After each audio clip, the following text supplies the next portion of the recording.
Welcome to the port of Berwick, your number one stop for all of your fun. How many types of otters are there? Well, we found a fluvius otter. Yes, I'm sure there's different types of otters, but Ketty here has found the fluvius otter, and that is where she was birthed last night. I'm about to make the long journey up that path there. I've done that bit, and that's why I'm stood here now, into the car park, and now I'm going to walk all the way over to... I can never work out which way to move my hand here. No. There, which is where the toilets are. That is an amazing building. It's probably something to do with customs and excise. This gentleman has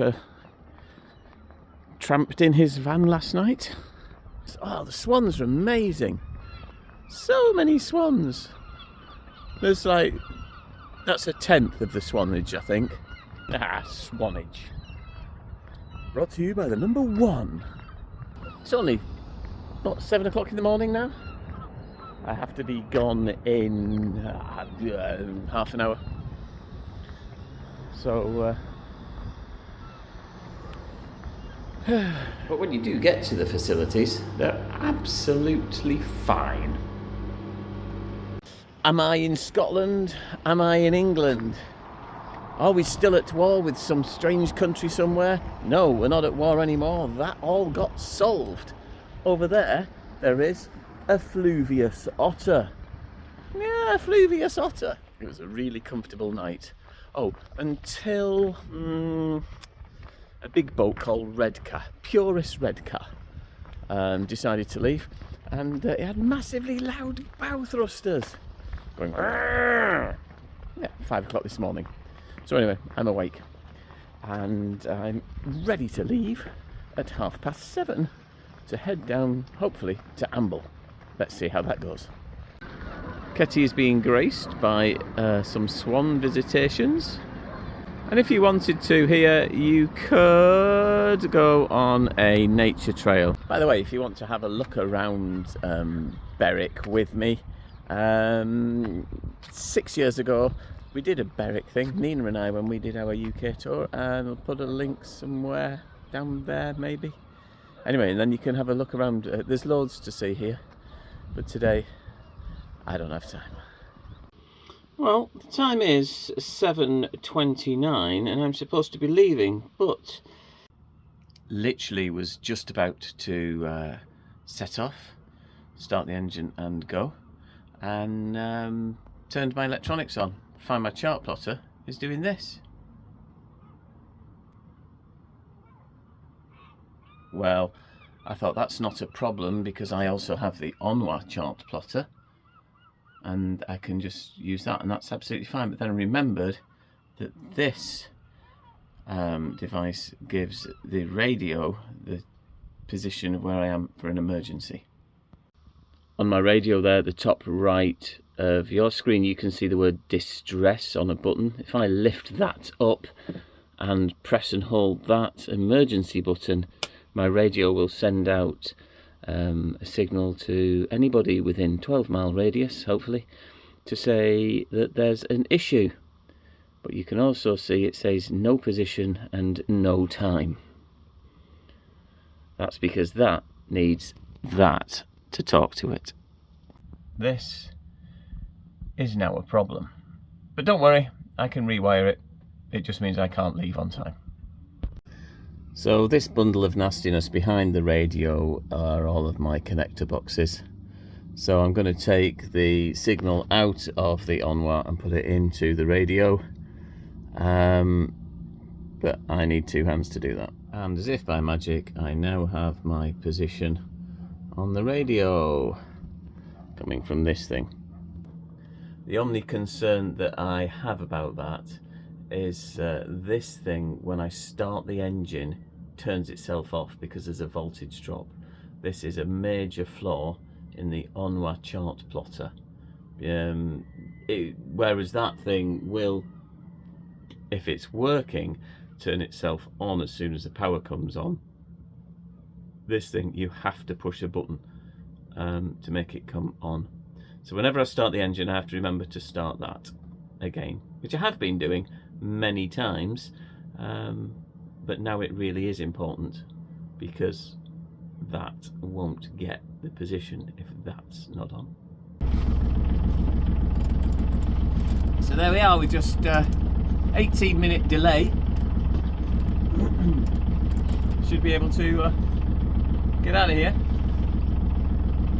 into the nice quiet bit in the middle, take my fenders off, and off down the river we go. I've got a stern spring on, I'm motoring backwards, tiller straight, I'm just in tick over backwards.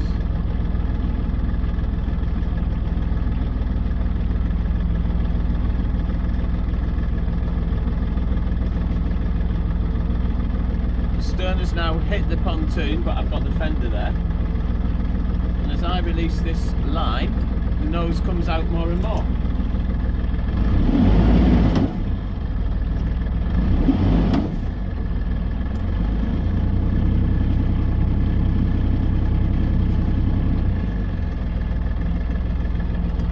And that, actually, will do.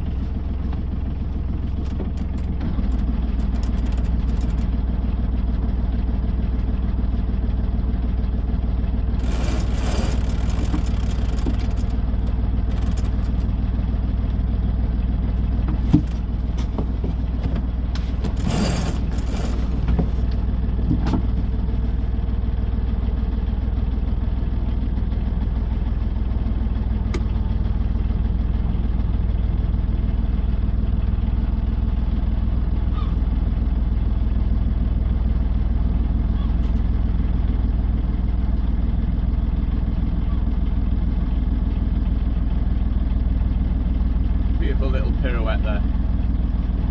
And we're off! Blue sky, fluffy little white clouds. I've got the mainsail ever so slightly reefed in order to balance the boat. I've got to balance the boat so that the tiller is in the middle. If you have too much in one of the sails, it forces the boat up, and then you've got to pull on the tiller. So I've got to make it easy for the auto helm. Pontius, I've decided to call him Pontius, because he's the pilot. Some of you will get that reference. Berwick behind me there. Sun shining beautifully there. There, look at that. And cracking along at almost top speed. 5.3 knots. It's not cruising chute weather because the wind is coming from the wrong angle. That's why I've got the white sails out. And it's too strong as well. It's like 16 knots. I don't like to have the cruising chute up in anything more than, well, definitely no more than 12. When it gets to 10, I think about taking it down, because it is very, very gentle, flimsy material, and a big puff of wind could destroy it, and I don't want that. What else can I tell you about today? Saw the swans, saw the fluvius otter, fixed some electronics. Yeah, it's all good really.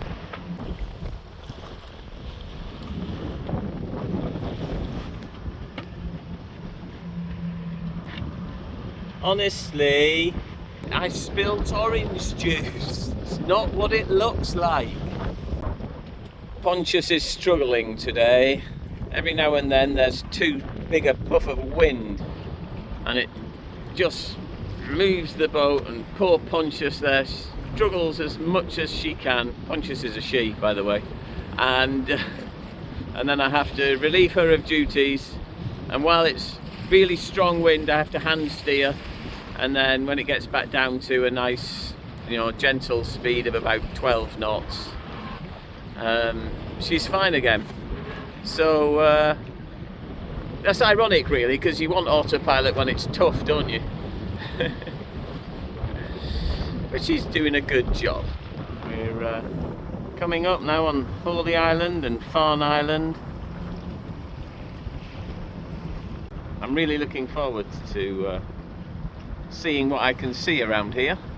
I am hoping that it clears up a little bit. We've got, as you can see, a bit of overcast now, and the sun has gone in and everything looks a little bit hazy ahead.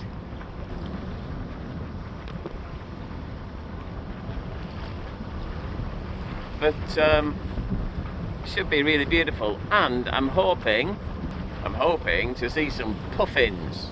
Yeah.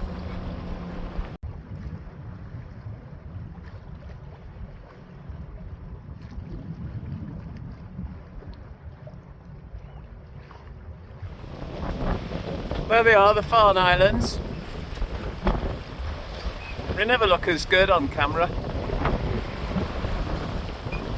And then to the side here, this castle is where the very first lifeboat was invented, for want of a better word. There is a story about that, but I can't remember exactly what it is. Look at this fella going. Woo! Yeah, man. Beautiful beaches around here, isn't there? Just full of people today. Even though it's not exactly sunshiny. Let's have a Saturday at Bamburgh Castle. Also, incidentally, the home of the North East Skinny Dip. Not today, another day. So those people are not skinny dipping. Well, at least I don't think so. And there we have it. That's bye-bye to the Farne Islands, to Holy Island and Bamburgh Castle. As the wind has picked up, I'm double hooded. I've got my hoodie and I've got my fleecy. It's got a bit chilly and a bit windy, which means I'm going even faster. So, how fast are we doing? Oh yeah! Alrighty. I mean, that is stonking. And all I ever talk about is knots, tide and wind. That's it. It's all that seems to matter at the moment. It's crazy.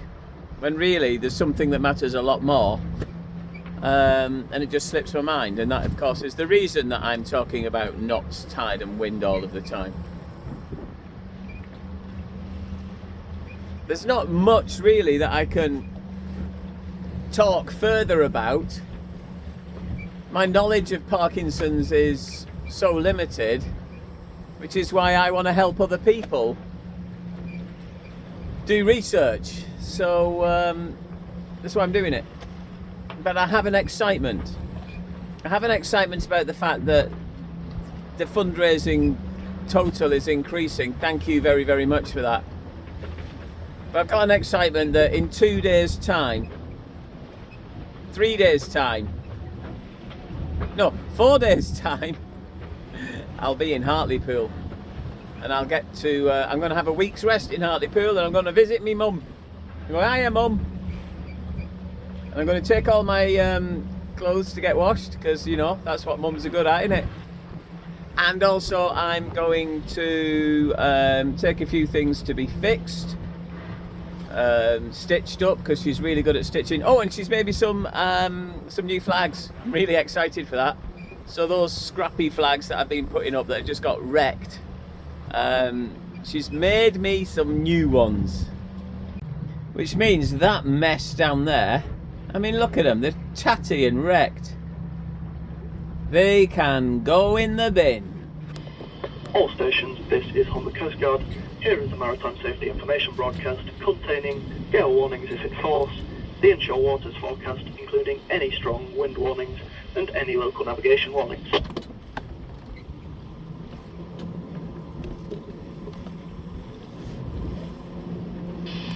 There are no gale warnings in force for the Humber Coast Guard broadcast area.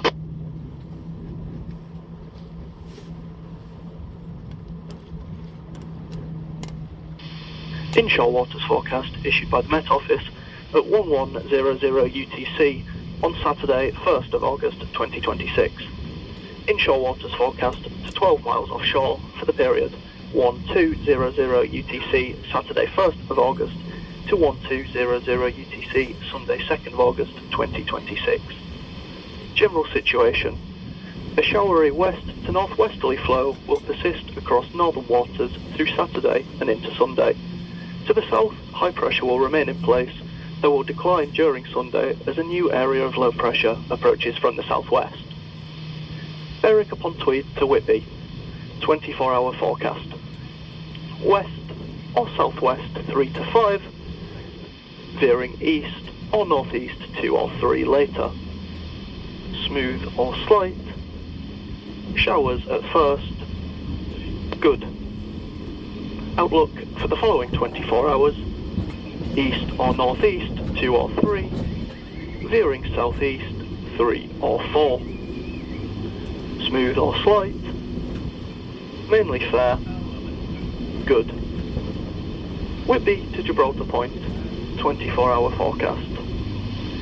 Variable 2 to 4, becoming west or northwest 3 to 5 for a time. Smooth or slight, showers at first, good. Outlook for the following 24 hours, variable 2 to 4, becoming east or southeast 3 to 5. Smooth or slight, fair, good. Can't believe that's when the wind blew up. The shipping forecast is not broadcast at this time. I just want to eat my dinner, my cheesy beans, or beansy cheesy. Whiskey Zulu navigation warnings not broadcast at this time. Suddenly the wind's blown up, it's 17, 18 knots. It's been like 12 The knots. 3-day fishing forecast will recommence on the 1st of October 2026. There are no local navigation warnings in force for the Humber Coast Guard broadcast area. I love how he doesn't finish what he's saying before he stops the talk button. That concludes the Maritime Safety Information broadcast. The next broadcast from this station will be in approximately 3 hours' time. We are listening on VHF channel 16 and monitoring VHF DSC and MFDSC 2187.5 kHz. This is Humber Coast Guard. Thank you, Humber Coast Guard. Right, so basically the wind isn't so bad, but then it waits around to the east. The problem with an east wind when I'm going down the east coast is it brings waves from all of the North Sea into me, so that's not very pleasant. At the moment this westerly is protected by all the land that's there on the side, and so it doesn't have time to bring any big waves, which is why I'm kind of like, you can see behind me, it's actually okay. But that big gust that just blew up out of nowhere, I think basically it was waiting for me to open my beansy cheese. Yeah, it's gone down now. It's still blowing quite strong, but not too strong. The autopilot can still handle it. That was my fear, that I might then have to put my cheesy beans down, beansy cheese down, and grab hold of the autopilot. But the good news is I haven't heated them up, and therefore they're not going cold.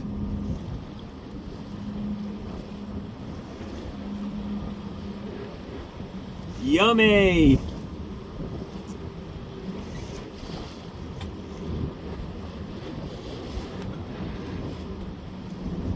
They truly are worse than beans. I just Heinz beans are fine. Hey, even Newgate beans are fine. But I don't know what they've done adding this cheese malarkey to it. It's alright on a hot baked potato, I suppose. Anyway, that's my delightful dinners. Well, that could be a nice little section, couldn't it be? Delightful dinners. Yeah, even though it is actually 4 p.m. I did have something to eat at dinner time, just not enough. And in 1 hour, I'll be in Amble. So that's a good thing, isn't it?